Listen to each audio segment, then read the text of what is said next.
Buen día, licenciado, compañeros. El día de hoy al grupo B3 le ha tocado presentar la sección 26, 30, 31 y 33 de las NIF para las pymes. Dentro de los integrantes del grupo está Jorge Benedicto Morales, Manuel Alejandro Vega y un servidor, Diego Fernando Guzmán. A continuación, los dejo con mi compañero Jorge Morales con la sección 26. Buenos días, licenciado, compañeros, buenos días. Me han tocado que desarrollar la norma de pagos basados en acciones, que es la sección 26. Bueno, dentro de la norma tenemos el alcance, que el alcance va a aplicar específicamente a la contabilidad de todas las transacciones con pagos basados en acciones. Asimismo, nos hace ver que también se deben de incluir los que se van a liquidar como un instrumento de patrimonio o en efectivo, siempre haciendo énfasis que un instrumento de patrimonio pues es ya sea una acción ordinaria u cierto tipo de acciones preferentes. También tenemos que una transacción con pagos basados en acciones puede liquidarse por otra entidad del grupo. Esta sección también se aplicará a una entidad que reciba bienes o servicios cuando otra entidad en el mismo grupo tenga la obligación de liquidar la transacción y tenga la obligación de liquidar una transacción cuando otra entidad en el mismo grupo reciba los bienes y servicios. Esto se manifiesta más como una cuenta por cobrar y una cuenta por pagar, siempre dentro del mismo grupo de empresas. Y la norma también nos hace ver que a menos que la transacción sea claramente por un propósito distinto del pago por los bienes y servicios suministrados, no se va a realizar de esta forma. Dentro del reconocimiento de la norma tenemos que en el momento de la obtención de los bienes o servicios, una entidad siempre va a medir estos bienes o bien servicios recibidos correspondiente y también tiene que verse afectado el aumento de un patrimonio al valor razonable. La entidad también reconocerá este aumento en el patrimonio del periodo.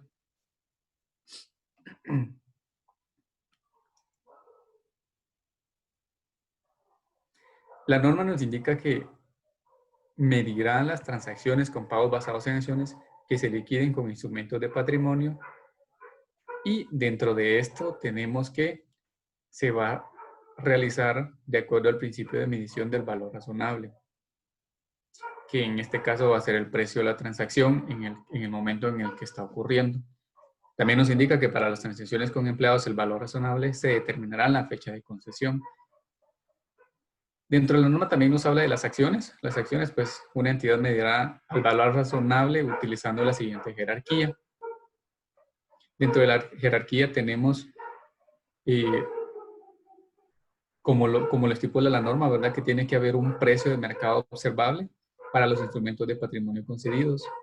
Y si no hay un precio en el mercado, se utilizará, pues, el precio de la transacción. Una transacción reciente en las acciones de la entidad o bien de sus activos, de sus principales activos. También recordemos que para poder medirse o reconocerse se deberá ser con fiabilidad. También se van a medir al valor razonable aquellas opciones sobre acciones y derechos sobre la revaluación de acciones que se liquidan con instrumentos de patrimonio.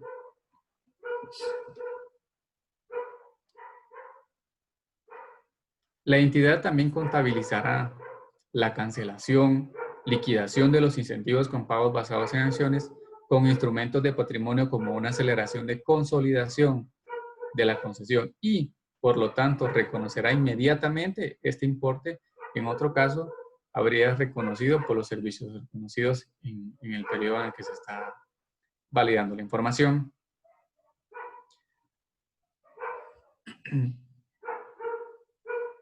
Planes del grupo. Una entidad, pues, siempre tiene una controladora y si una controladora, o sea, la entidad concede incentivos con pagos basados en acciones a los empleados de una o más entidades del grupo y el grupo presenta estados financieros consolidados usando las NIF para las pymes o las NIF completas, se va a permitir a las entidades del grupo el tratamiento establecido en la sección 26 de los párrafos 26.3 al 26.15, de forma que al medir el gasto de pagos basados en acciones sobre la base de una distribución razonable del grupo, Continuando, también tenemos dentro de la sección 26 los bienes o servicios no identificados. ¿Cuáles son estos bienes o servicios no identificados? La norma nos indica que si la contrapartida identificable recibida parece ser menor que el valor razonable del instrumento de patrimonio concedido o el pasivo incurrido habitualmente, esta circunstancia indica que han sido o serán recibidas otras contraprestaciones, por ejemplo, bienes o servicios no identificables, que los mencionábamos anteriormente. Asimismo, una entidad revelará la siguiente información: una descripción de cada tipo de acuerdos con pagos basados en acciones que haya existido a lo largo del periodo, incluyendo los plazos y condiciones generales de cada acuerdo. También revelará el número y la media ponderada de los precios de ejercicio de las opciones sobre acciones para cada uno de los siguientes periodos.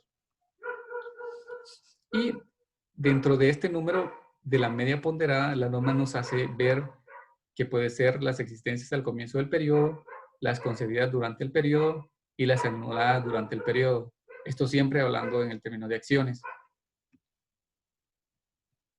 Y por último, tenemos que una entidad revelará la siguiente información acerca del efecto que las transacciones con pagos basados en acciones tienen sobre el resultado de la entidad durante el periodo, así como sobre su situación financiera.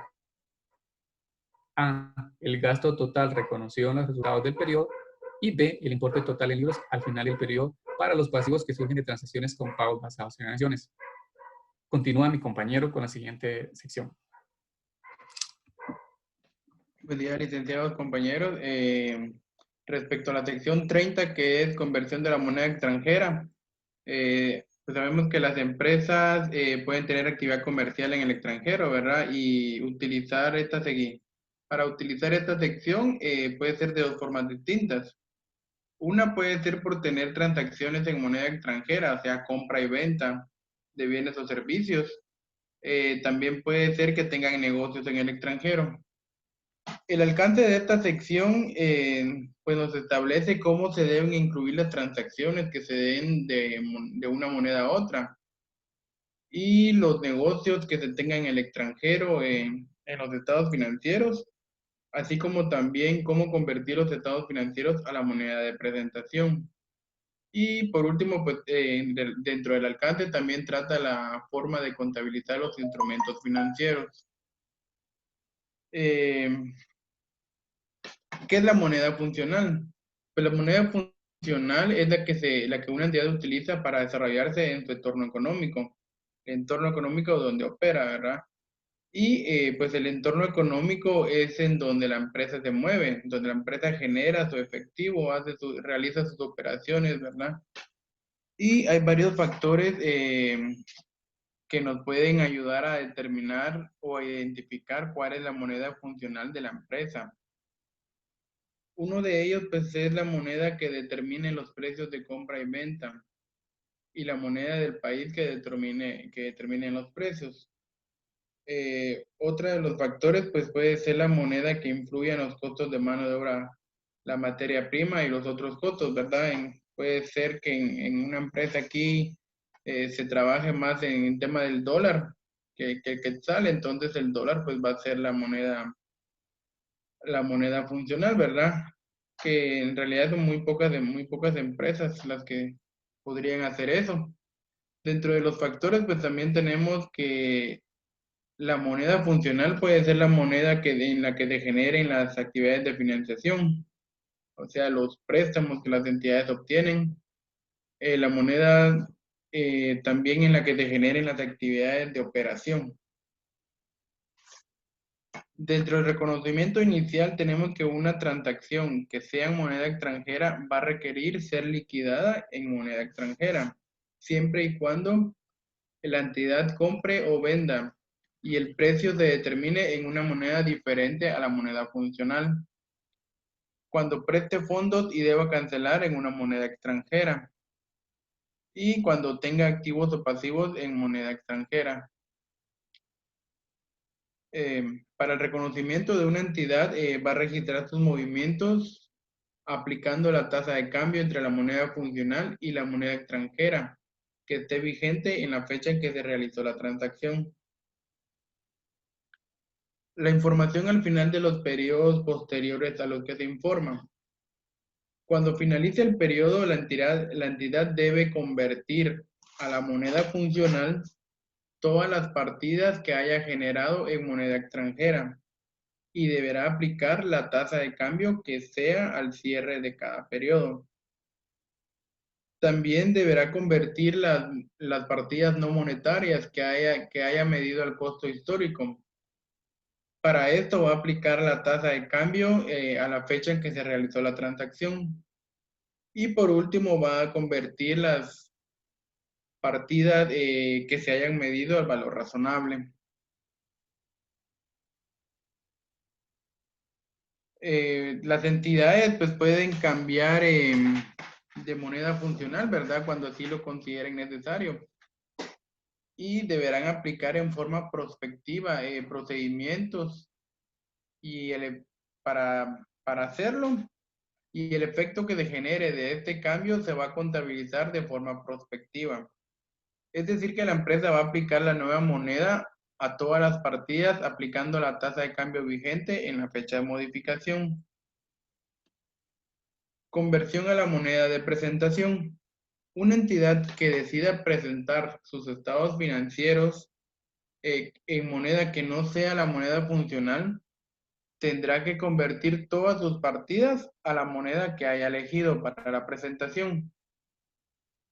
Si la moneda funcional no es de una economía que tenga hiperinflación, la moneda va a tener que la entidad, perdón, va a tener que convertir las partidas de resultados y las de situación financiera a una moneda de presentación diferente.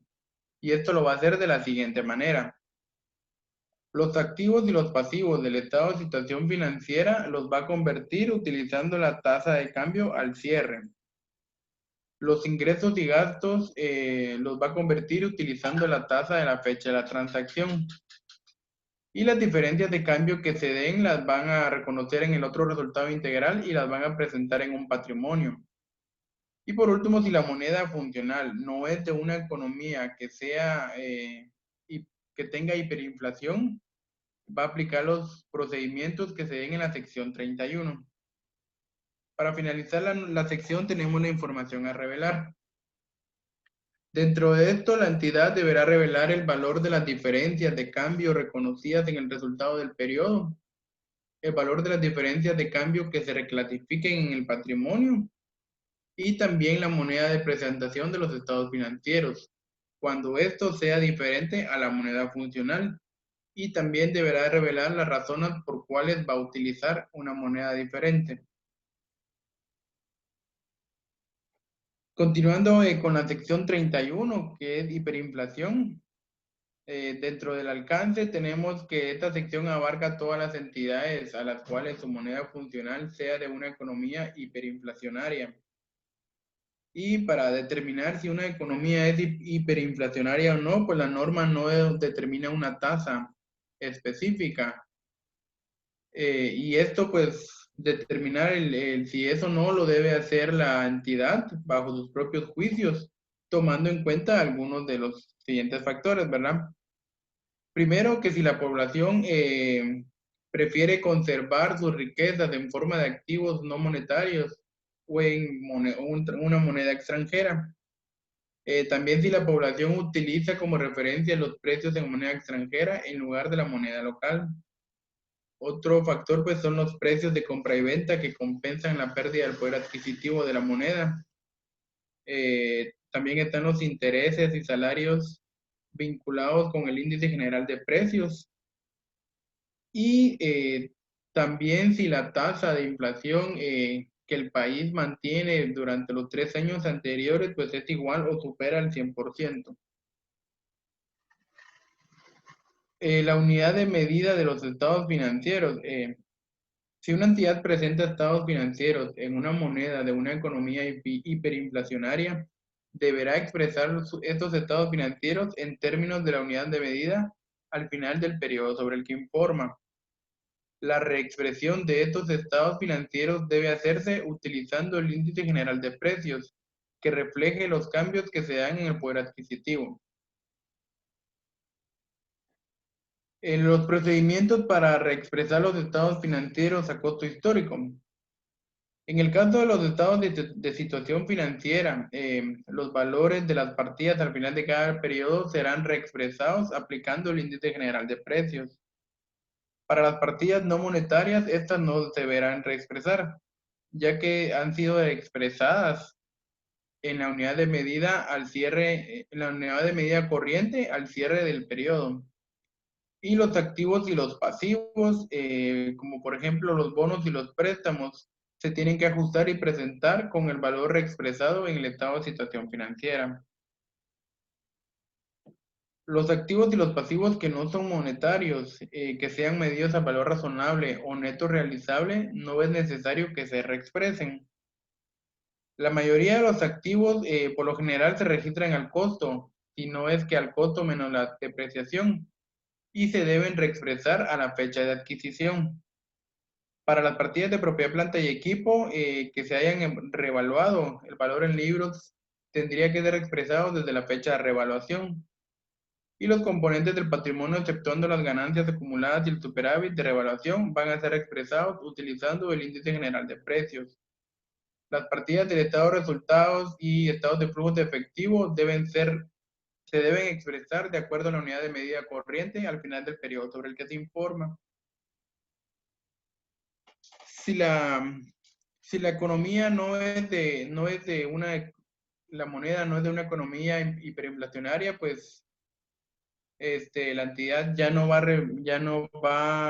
a preparar sus estados financieros de acuerdo a esta sección y va a tomar como base los valores en libros para sus próximos estados financieros.